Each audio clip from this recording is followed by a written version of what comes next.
Feet don't fail me now. Take me to the finish line. Oh, my heart, it breaks every step that I take. But I'm open at the gates. They'll tell me that you're mine. O marco inicial do cubismo ocorreu em Paris, em 1907, com a tela Les Demoiselles d'Avignon, de Pablo Picasso. Nesta obra, foi retratada a nudez feminina de uma forma inusitada, onde as formas reais, naturalmente arredondadas, deram espaço a figuras geométricas perfeitamente trabalhadas. Durante o século XX, com o advento da tecnologia em decorrência da Revolução Industrial, começou a corrida imperialista, no qual potências disputavam domínio de áreas estratégicas para o seu progresso material. Dessa forma, em meio a uma estabilidade política entre países europeus, ocorreu a Primeira Guerra Mundial, em 1914. Tal conflito foi o estopim para o surgimento de um sentimento nacionalista, resultando na criação de várias correntes ideológicas, tais como o nazismo, o fascismo e o comunismo. E foi justamente entre o período compreendido entre a Primeira e a Segunda Guerra Mundial que ocorreram os movimentos artísticos denominados vanguardas. Como podemos observar, todos tiveram a terminação em ismo, e todos, mesmo possuindo características divergentes entre si, pautavam-se pelo mesmo objetivo, o questionamento do legado cultural deixado pelo século XX, cujos padrões acadêmicos, baseados numa arte cristalizada e conservadora, não eram mais vistos de maneira plausível. Diante disso, era necessária a criação de novos padrões estéticos que representassem a realidade perante o novo século que acabara de surgir. E foi nesse contexto histórico-social que tudo ocorreu. O cubismo estendeu-se de 1907 a 1914. É o movimento considerado mais influente deste período. Com suas formas geométricas representadas, na maioria das vezes por cubos e cilindros, a arte cubista rompeu com os padrões estéticos que primavam da perfeição pelas formas, na busca da imagem realista da natureza. No cubismo, um único objeto pode ser visto por diferentes ângulos ao mesmo tempo. Somente após a Semana da Arte Moderna, em 1922, que o movimento cubista ganhou terreno no Brasil.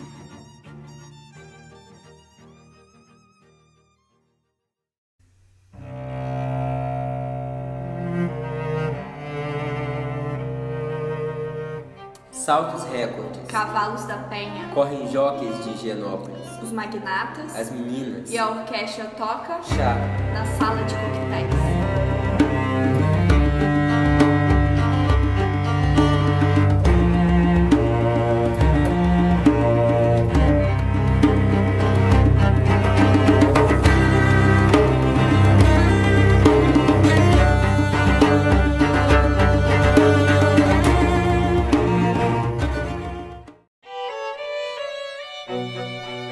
O cubismo recusa a ideia de arte como imitação da natureza.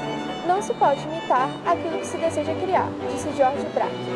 A literatura no cubismo também retratou a fragmentação e a geometrização da realidade por meio da linguagem. As palavras são soltas e dispostas no papel para conceber uma imagem. O cubismo rejeita os efeitos pictóricos sedutores e a representação de sensações ao modo impressionista. O cubismo surgiu nos meios literários com o Manifesto de Síntese de Apolinari em 1913. Apolinari apoiava a destruição da síntese, era a favor da invenção de palavra e sem a preocupação com o uso das normas. O verso era livre e apoiava também a abolição lírica. A agitação cultural de Paris, na Belle Époque, que compreende o final do século XIX e o início do século XX, é imensa. É nesse contexto que são elaboradas as vanguardas. Surgem então os manifestos como meios de dar maior visibilidade às propostas das diferentes vanguardas. E o contexto de circulação dos manifestos é o jornal. Ao lado dos manifestos, pinturas e esculturas começam a ser expostas em galerias de arte, em salões, provocando grande impacto ao público da época. A arte cubista representava pela valorização das formas geométricas os objetos e a maneira que os mesmos eram interpretados no nosso pensamento, ou seja, um objeto em múltiplos ângulos com suas formas e volumes geometrizados. E a principal maneira de representar esses objetos é por meio de cubos, descrevendo a natureza morta com poucas cores e utilizando sombras carregadas que contrastam com a luz. Além disso, essa arte renuncia à perspectiva, não obedecendo os princípios clássicos da representação dos objetos como eles naturalmente são vistos. Assim, há uma destruição da harmonia das formas e das cores, ou seja, uma decomposição das figuras ao extremo. Os artistas cubistas não se preocupavam com o que construíam, mas sim como suas obras eram interpretadas. Juan Gris foi um dos mais versáteis pintores e escultores cubistas espanhóis, tendo como sua principal influência o Pablo Picasso. Pablo Picasso foi um pintor, desenhista e escultor espanhol, que também desenvolveu a poesia. É reconhecidamente um dos mestres da arte do século XX, também conhecido como cofundador do cubismo, junto com Georges Braque. Georges Braque veio do fauvismo.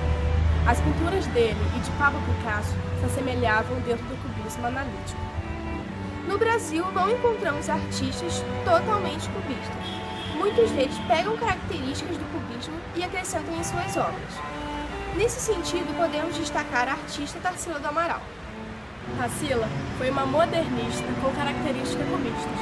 Ela conhecia as obras de Pablo Picasso e se inspirou nessas obras para poder pintar o Brasil, desrespeitando as normas clássicas da pintura tradicional.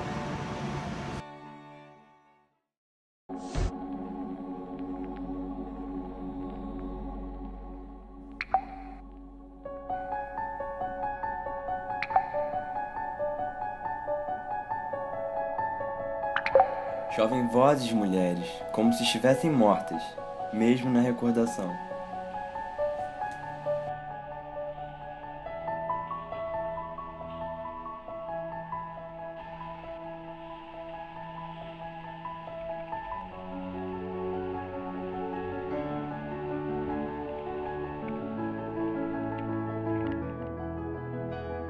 Chovem também vocês maravilhosos encontros de minha vida, ó gotinhas, e estas nuvens empinadas se impõem a relinchar todo o universo de cidades minúsculas.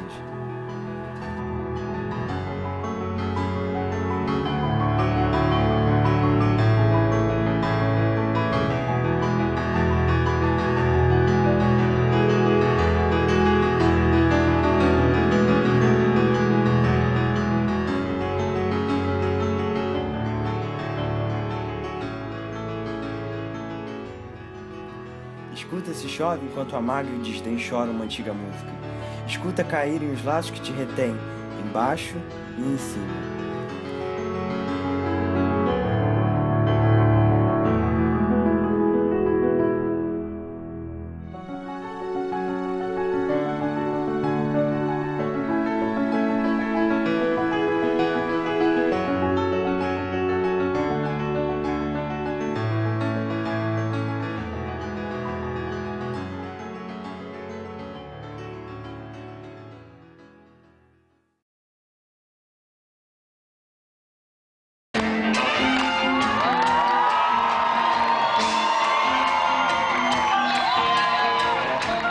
Boa noite, estamos aqui hoje para falar um pouco mais sobre o cubismo. E para isso, vamos chamar aqui a nossa digníssima amiga Sara Bernardo.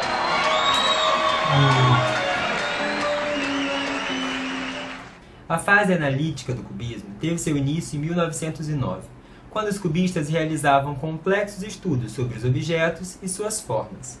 Fale-nos um pouco mais sobre isso, Sara. Então, Raul, essa fase é caracterizada pela completa desestruturação da obra em todos os elementos. Os artistas cubistas dessa fase procuravam decompor as imagens em formas geométricas e, além disso, eles colocavam as imagens em planos superpostos e sucessivos para que a imagem pudesse ser examinada de diversos ângulos. Os artistas que mais se destacaram nessa fase foram Braque e Picasso.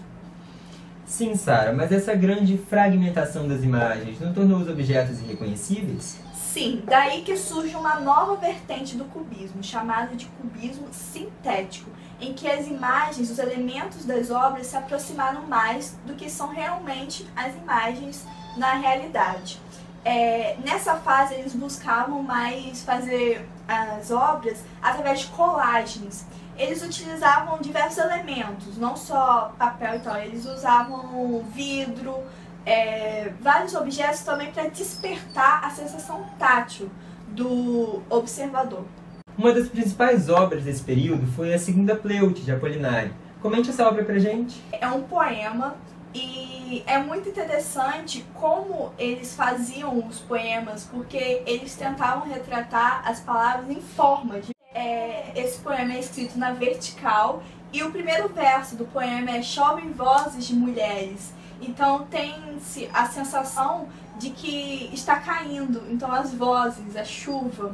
E um poema também que a gente pode comentar é Ípica. Esse poema é muito interessante porque não tem pontuação. Então é como se você tivesse essa sensação de realmente estar no lugar daí, por uma corrida de cavalo, que tem uma sequência bem rápida. Então, muito obrigado. Encerramos por aqui a sua excelente participação. Eu que agradeço. Até a próxima.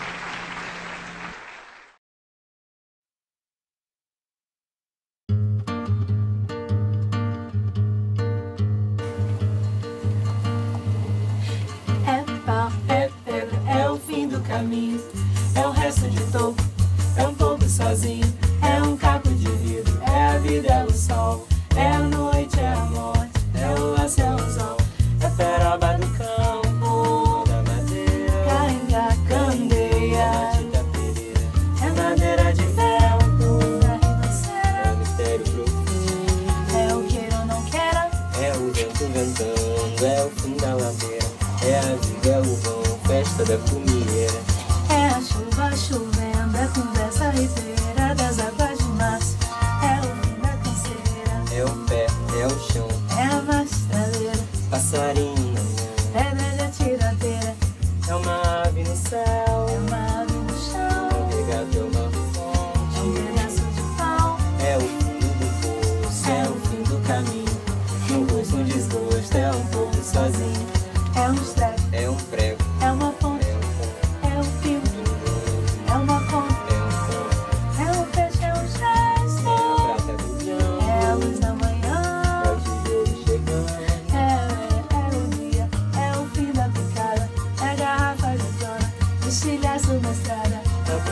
Da casa, é um corpo na cama, é um carro enguiçado, é a luz, é a lã, é um passo, é uma ponte, é um sal, é uma rã, é um resto de nada, a luz da manhã. São as águas de março, fechando o verão, é promessa de vida no teu coração. É pau, é pedra, é o fim do caminho, é o resto de tudo, é um pouco sozinho, é uma cobra, é um pau, é João, é José, é um espinho na mão, é um corte no pé. São as águas de março, fechando o verão, é promessa de vida no teu coração. É pau, é pedra, é o fim do caminho, é um resto de toco, é um pouco sozinho, é um passo, é uma ponte, é um salto, é uma rã, é um belo horizonte, é uma febre tensão. São as águas de março, fechando o verão, é promessa de vida no teu coração. Pau, pedra, inho, este, oco, inho, aco, hidra, oite, horte, aço, são as águas de março, fechando o verão, é promessa de vida no teu coração. Cavalo!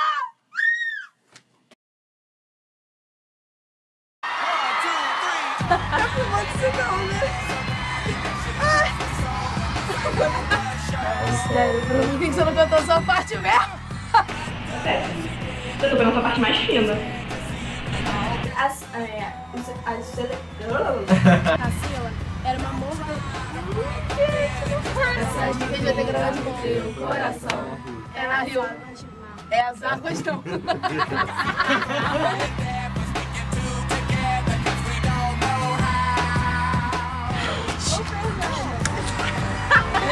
É as águas. É as águas de março. vai ser aqui. Cabelo, você gosta de dar um zoom aqui? São as águas de março, fechando o verão. É promessa de vida no teu coração.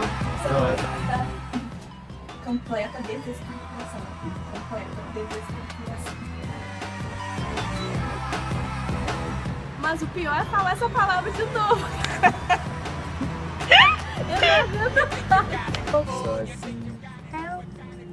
O que agora? Esqueci a letra.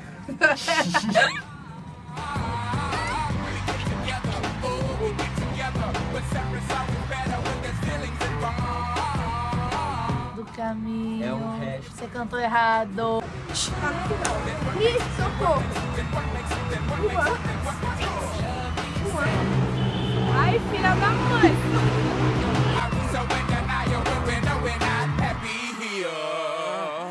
Y'all don't wanna hear me, you just don't